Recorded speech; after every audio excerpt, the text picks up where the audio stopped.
Good morning, and I know you guys got a chance to meet with the coordinators, but it's game week, and it's a great feeling for everyone, right? You guys included, and so excited about this last week of preparation. Guys, I think are in a good spot. We continue to have those things continue to be healed up here nicely last week, and so getting, like I said, time to play, see where we're at, and I think this team that we got here going on the road, be a great test with Florida State. We know that from the coaching staff, head coach Coach Norvell and two new coordinators, been a lot of film for us to pour through. We know that they've done a great job over their careers individually and now collectively. Know that we're going to face a good test here this weekend. So, a lot of work putting into that last week. We'll continue to do that, and proud of our staff, proud of our team on all the focus that they've had just on keeping the main thing, and really taking it one day at a time. And I think there comes a point now where you do have to start thinking, because we are so focused on the moment, that time now is coming, and this week should feel different. Thanks, Coach. Let's start with Nick here on the far right. Yeah, other than Jam, do you expect anyone else to miss this game because of an injury? I would say Jaden Roberts, still in question, just with what he's going through in the protocol and the process there. So he's progressing. So we'll kind of see here. Going with Charlie on the second row. Just kind of piggybacking off that, what have you seen from that first team offensive line, especially Gino kind of stepping in for Jaden? Yeah, and Gino was here a year ago, was battling, and we threw him out there in a couple series a game, and he would do a great job. And I've referred to him as Swiss Army knife guy, can go out there and do a lot of things. So he's really valuable to us, and really a lot of confidence, not just by me, but I know everyone out there offensively believes in him, and he's done a nice job. So really feel like you skip a beat at all. And he was in there competing for that spot in the first place, all along the way. So, he loves us. He there's an energy that Gino, as you get to know him, that you really appreciate. And I think he adds that to our offensive line, in his own way. Okay, so the left side here to Chase. Ryan Grubb being the only assistant coach in the booth for game days this year. I think there were only 2 last year. Can you just speak to your preference for having most of your staff on the field? Trying to think. Last year we had Sheridan up there. Anyone else? I think Hitzler. Yeah. Oh, yeah. I see what you're saying. I thought you meant just offensively. The world we're in now, where you have some really high end quality offensive analysts, defensive analysts that you really trust, and there's a number of guys that will be up in the booth with those, that really have worked together with these coaches a long time. Grubb in particular, you got Mitch Dolan and Tyler Hughes, not just Coach Grubb, Ryan Grubb working with him, but myself as well. And so a lot of trust that you just have, and I think being on the field with our players is an important piece. And as long as we're getting the information we need from up top, that's important. I think the other element that gets added to this that changed a year ago is the iPads, and we can see everything on the field. I can see it all on the field. Maybe not in that moment, but we can understand, why something happened, good, bad, ugly, whatever it might be, and we can make those adjustments by seeing on video as good as anyone, because it's got both views, the wide and the end zone shot. So we can make those adjustments on the field with our guys, and I think that's important for our coaches to be there with our guys, which is why you see more of the coaches on the football field. Go to Katie, second row in the middle. When you're breaking in a new quarterback, some new players along the offensive line on the road in the first game, what's the benefit to having an experienced guy like Parker at center? Yeah, and Ty, I understand this is his first game, but just with how long he's been in college, and he's got a few games under his belt in different ways, but it doesn't feel like maybe it feels that way for him, but I got a lot of confidence in him and just his emotional maturity and where he's at there to be able to take this in stride and it not be something that's overwhelming to him. So, but as you referenced with Parker, just those two guys working hand in hand, being team captains, and the energy, or just the way that they kind of infuse energy into our team, but also do it in their own way where they can stay calm themselves. You feel very confident in what that's going to look like on game day with Parker running the show, and Ty there, hand in hand with him. Go to the back of the room, Mike. For the team in general, just what are some of the points of emphasis going on the road this year where you can improve upon last year?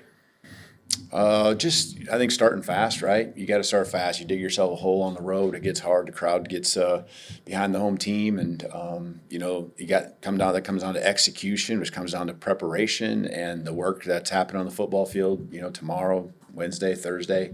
So it's the same old thing, but starting fast and giving yourself, not that you don't have the belief, but like another level of like momentum. And so as much as anything, taking it away from them, especially in an environment that we know is going to be a good one down there in Tallahassee. Front row on the left, Colin. Hey, Kalen, I know that we've talked with Kane a little bit about this, but what have you seen from a guy like Dijon Lee, kind of coming in, being, Kane called him, we see him as a starter. I'm curious about how you've seen him kind of grow over the course of the last few months to kind of put himself in that position. Yeah, when that comment right there, I guess the way I'm hearing it is how I'd feel. Like you have no problem putting him out there on the football field, and there's a maturity. Use that with Ty and Parker and our team, but there's a maturity that a freshman has, and I felt like Xavier Brown had that last year. And there's other guys too. But to specifically focus on Dijon, he's had that even just when he doesn't even know what he doesn't know in spring ball.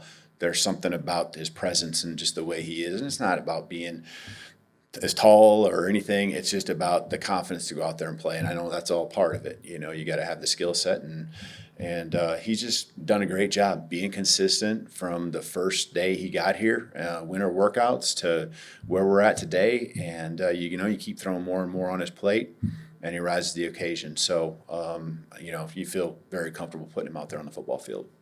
Front row on the right, Tony.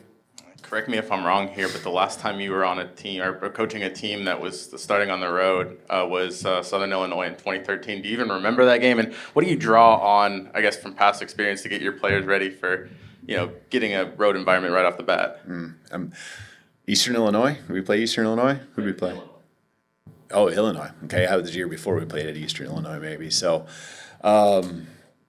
yeah, I was trying to think back. What was just kind of what the question? What are you looking for? Oh yeah, just do you draw back on anything? Yeah. From either playing experience. That was so long. Yeah, it's been so long. I think you just go back to any big road games that you play, and this one being the first game of the season, the first one's always big. It's always the biggest because it's the next one, and then. I think just, getting the season off to a good start, that's important. That makes it big. So in all these ways, I think what it does is it gives you an urgency during fall camp, playing these games like this. Just kept, I think, the focus of fall camp at a high level, knowing that, you got to be at your best because your opponent is. And we know they got a lot that they want to prove. They're going to want to open up their season in a big way. So, again, I think the guys have done a great job of just focusing on us, focusing on what we can control, being in the moment. I know those are cliches, but I think these guys have really done a good job. Go to Jamie, back row in the middle of the room. Hey, Coach, going into year 2, what changes have you noticed, whether from leadership or locker room culture, have you noticed that gives you the confidence that this team can handle the big moments this season? I think consistency in practice, consistency with how guys handle each other when maybe there's a moment that doesn't go as well. And it doesn't even have to be on the practice field. It can be anything. And then just accountability to each other, if there's something that's just not to the level that they know, it doesn't mean that someone did something wrong. I'm talking about at the level. And making that guys that are new to the program understand what that level should be. There's just a great investment that you see, and that leads to the consistency that I'm talking about. And, there was maybe a practice where there's more on their plate and school starting and things like that, just you could feel it was different, that, they needed to get out of there because they had to get to class, and that feels different because the guys are always putting in extra work on their own after practice.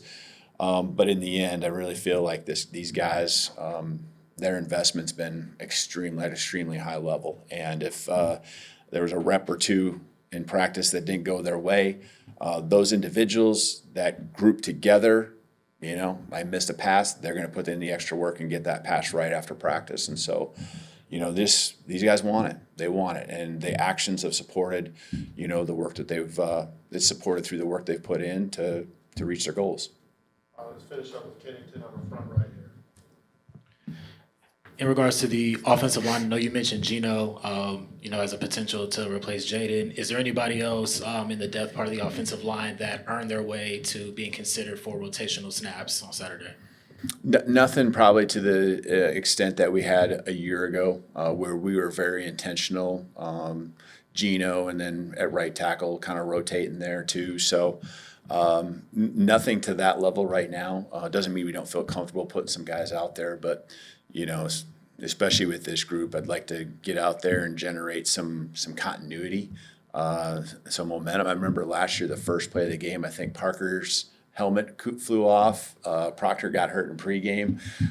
So by the second play of the game, we had two new faces on. So hopefully we got a little better luck here this year when it comes to that. So, but yeah, no, I think that's kind of the unit and the group that we'd like to have out there, most of the snaps. Doesn't mean that a guy here and there might float out there for one series, but it's not something as intentional as we were a year ago.